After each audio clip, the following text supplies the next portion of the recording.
Update. Am I the a-hole for giving crappy Christmas gifts and ruining my marriage? Original post. I, 31 female, married my soon-to-be ex-husband, 33 male, in 2018.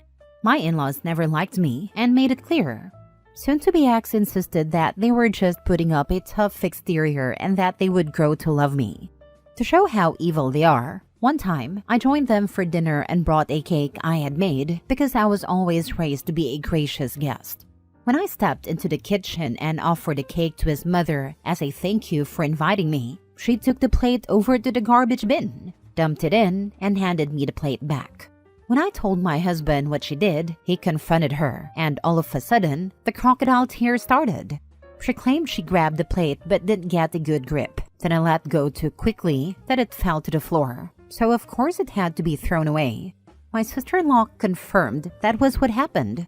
My soon-to-be ex owned his own business, and they called me a gold digger behind his back. Of course, they insisted on a prenup, which I didn't care about because I never thought my marriage would end. I thought it would appease them and might allow them to finally treat me kindly. Nope. His business failed once COVID hit. We went through his savings and my own trying to keep it afloat. I refused to go into debt to keep it going, so he closed it down. In 2022, he was suffering from really bad depression because he lost his business and couldn't find new work. He suggested we move to his hometown, closer to his family so he had a large support network. Against my best judgment, we did. He wanted to only work part-time while he tried to restart his business, so I became the main breadwinner. And as with most wives, I became the person in charge of buying gifts. Stupid me thought buying them thoughtful, expensive gifts would finally make them see that I wanted to be accepted by them. Gifts to us were always couples gifts, but were clearly meant for my soon-to-be ex only. Every holiday was spent with them. There were monthly dinners with the whole family. After a year, I realized that if I ever tried to talk or join a conversation, everyone would go quiet. So I just stopped talking when I visited. In earlier December, they finalized plans for Christmas. A few days later, my soon-to-be ex said his family decided they didn't want me to join them for Christmas Eve dinner and Christmas lunch because I ruined the family vibe. I replied, fine, we'll do our own thing instead. My soon-to-be ex sheepishly looked away and said he was still going to go. I was livid and so disappointed in him. That was the moment I knew my marriage was over. So, I returned the presents I had bought for his family. In their place, I got one pair of novelty business socks for father-in-law, a supermarket brand bottle of shampoo for mother-in-law, and the nastiest perfume I could find at a dollar store for sister-in-law. The most expensive gift was a large rawhide bone for brother-in-law and his wife's chihuahua, too big for it to get its jaw around, rendering it useless. I saved about $600 to put down a deposit for a new apartment. My husband came home from Christmas lunch, telling me I had humiliated him and embarrassed him in front of his family. I asked him why he thought I would buy nice gifts for people who clearly don't like me and don't want me around. I served him divorce papers last week. Remember how he was supposed to be a millionaire by now, so he had that prenup? Soon-to-be ex is not eligible for any of my savings. It was required to keep separate accounts. Or alimony. He doesn't have money for rent or auto insurance. Not my problem anymore. Some of my friends and family are on my side and proud that I went out in a blaze of glory. Others are telling me I was being way too petty, which isn't really like me. So, am I the a-hole? Now for the top comments before reading the update. Not the a-hole. He chose his family over you and still expected you to buy all the presents? This was perfectly planned and well-deserved for every one of them, including him. He only worked 12 hours a week at Walmart, so he could do non-existent work restarting his business. I make just over 6 figures, and I can't believe I didn't realize years ago that I was the family ATM. Not the a-hole. So thoughtful of them to insist on a prenup. I hope you send them a sincere thank you note after the divorce is finalized. Lol. My lawyer even laughed that the prenup that was set up for him is going to be what we use for me. It required both spouses to maintain separate bank accounts, and each spouse could keep 100% of their savings. No spouse was eligible for alimony. You should send his mother a thank you card for the prenup. Ha ha ha. Be glad you didn't have children with him. Be glad you can escape and be free with no strings. This relationship should be a learning lesson about the love you want for yourself and a life you want, not a loss. The first thing I did after I moved into my new apartment was adopt an older cat from the shelter. He was allergic, and I could never adopt one since we first started living together. Now we're just two old hags living our best lives after being rejected. You're not old, silly. So glad you're enjoying the company of an older cat who appreciates you, and will show that far more than soon-to-be ex ever did. Now for the update. Many thanks to everyone for their support in my last post. I thought I'd set a small update. First, for those who ask how the deposit on my new apartment was only the $600 I saved on the gifts, it certainly wasn't. I had to dip into savings, but that $600 helped. My soon-to-be ex didn't bother reaching out to me after I left until he was served the divorce papers, and my lawyer made it clear we're exercising the prenup. Then, for a few days, it was loving voicemails and texts, which I never picked up, from him and his family, trying to convince me to come back. When it became clear I wasn't budging, those messages eventually turned into threatening and cruel voicemails and texts. My lawyer suggested I don't block them so we have evidence of harassment if needed. Basically, give them the rope to hang themselves with. But then last night, I got call after call from my soon-to-be ex. Stupidly, I picked up, thinking there was some kind of emergency or something. I barely got hello out when he said, "The rent is a week late." I told him that's strange because I paid my landlord 6 days ago. He paused, sighed dramatically, and replied, "No, the rent for here." I reminded him that I don't live there and he shouldn't expect rent. Cue his parents both texting me that they're going to sue me to pay the remainder of the lease in full. I'm not worried about having an eviction on my record since the apartment is in his parents' names. When we first announced we were moving to his hometown, they rented an apartment for us right away so we could move in immediately. They've been renewing the lease each year. We had to pay his parents and then they would write a check to the landlord, who has no idea who soon-to-be ex and I are, let alone that we live there. Red flag, I know. I'm glad I had a few weeks to prepare to leave since they'd probably use the fact that it's their apartment to kick me out immediately. Divorce is probably going to be a bumpy ride with his man-child and his psycho parents. Any advice from anyone who's been through it is welcome. Do you even have a contract at a place your soon-to-be ex is living? I don't think they have a basis for suing you. Lol. What does your lawyer say? Lawyer is confident they have no leg to stand on. I haven't signed any type of lease, and utilities are in their name too, because they were afraid of having too many names connected to the apartment and a landlord finding out. So they're on the hook for everything that doesn't get paid. But hey, that was their choice and they're scheming. Fafo. They would be stupid to sue you. They're trying to hide what sounds very much like an illegal sublet from the landlord. If they sue, then many of the reasons you might have for not telling the landlord what's going on pretty much go out the window. Even if you don't particularly want to do it, defending against a suit could necessitate it. Once the landlord finds out, if they're going to evict, they're going to evict. Not your circus, not your monkeys. Of course, the fact that they thought doing an illegal sublet was a bright idea in the first place says a fair bit on its own. They might not consider that sort of consequences before jumping into those waters. OMG, this is priceless. They deserve everything they're gonna get with everything in their name. We're gonna need an update as things go. Don't block them, just mute them. Lawyer is right, use the prenup. Don't back down, you got this. Next story. Am I the a-hole for telling the sister of my father's widow that she needs to take care of her sister and leave me alone? My mom died when I, 38 male, was a young child, 7, and my dad remarried when I was 10. His wife believed she was becoming both a wife and a mom at the same time. But I wanted no new mom, and I never cared for her. I simply tolerated her presence because I believed my dad loved her and was incredibly happy with her.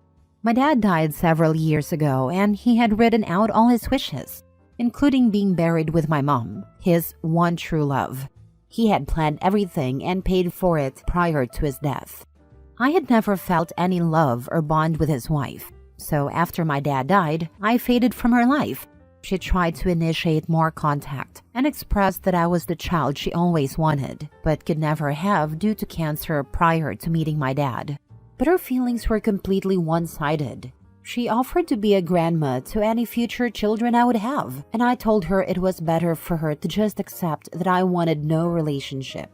Her sister reached out to me in August and informed me that my dad's widow was in a nursing facility. She had developed some form of dementia and was also battling another health issue that escapes me right now. The sister said my dad's widow wanted to see me, and she wanted me to discuss care options with her. I told her I wasn't interested in visiting, and that there was nothing for me to discuss regarding her sister's care.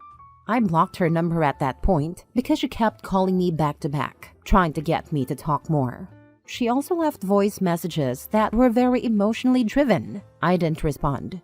In October, a random account DM'd me on social media, and I figured it was the sister again. The message said I left my poor defenseless mother to rot. I blocked the account and carried on. At Christmas, I got a call from the nursing facility stating that the family of my dad's widow had requested they reach out and invite me to see her over the holidays. In an attempt to persuade me, the nurse told me that my dad's widow mentioned her son a lot. I explained that I had no interest in visiting and did not wish to receive any further communication about her, which the nurse accepted.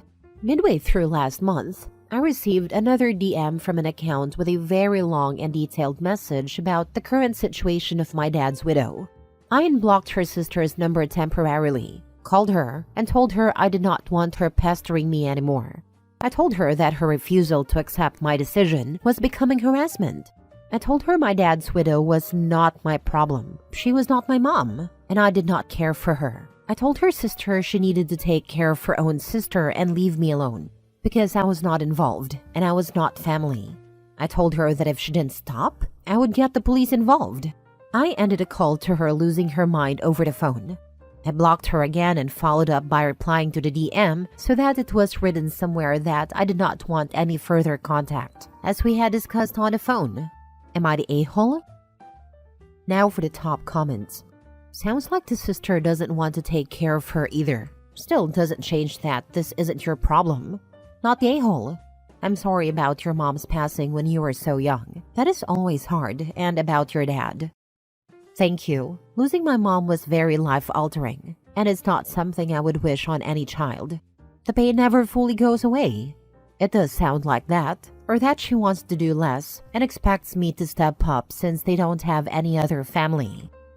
Sadly, it sounds as if your father married a second wife to have someone to care for you while he was presumably working, and maybe for companionship. It also sounds like she married him to have a family she couldn't have otherwise. In fact, going back into the olden days, these sorts of marriages happened all the time. My mom had a cousin who lost her husband and unborn child in a terrible car accident. She was very young. So my family set her up with a young man, not too much older than her, whose wife had died, and she raised his two very young daughters. It worked out well for them. They even had a child together. But the reason it worked out for them is that, while this cousin showed the children love and kindness, she did not expect to be their mother. She didn't expect to replace their mother. All she expected was that they showed her respect, and she was the one looking after them. They grew a natural bond over time. Your father's second wife, however, sounds like she pushed. She was obviously desperate to have a child and thought you were her ticket. But children are not dolls. They have feelings. Now her family doesn't want to pick up the slack or take care of their relative in a care facility, so they think you should take that on. Unless your father's will stated otherwise, that she should be cared for until death like some people do for their spouses, it doesn't fall to you to fix everything. Good luck to you. Last story. Am I the a-hole for telling my ex to figure it out or his not seeing the kids again? My ex and I share custody, so the way our system works is that we each take the kids in our assigned days, sometimes the weekends too. He hasn't been doing what he's supposed to do. It's been like this for 3 weeks now. It's stupid how long this has been going on. I try to express to him that we both need to be working with our kids, not just me. His mother was diagnosed with dementia a month ago, and that's when everything changed. His siblings didn't want their mom living with them, so my ex had to take her in since he doesn't want her in a home. His other kids also live with him. He told me he can't keep taking the kids because his mom is a lot to handle. I felt as if he just didn't want the kids.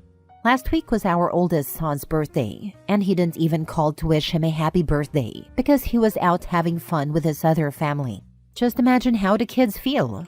Listen, he never wanted to watch our kids because he fought not to be in their lives, but it backfired. I don't have many people around me to help with the kids, so I'm doing it by myself. I had to call off work twice to pick up my kids from school when it was their father's weekend to get them. It's messing up my life and theirs. When the kids try to call him, he makes up an excuse or just doesn't pick up. He could get help from all these homes so his mother can get professional care, but he refuses. Even when I try to help him, he didn't care. I try to call him, but no one picked up. I just texted him a long paragraph because the more I try, the less he seems to care. I told him to figure out a situation or he won't see the kids again. If he can't pitch in, then we have to go back to court. Am I the a-hole? You need to work together to get a schedule that works for him and allows you to have certainty over his days so you can plan your life. It's not about him versus you, but about something you can both stick to. If that means he rarely sees the kids, then that's the cost for him not being able to commit to regular days.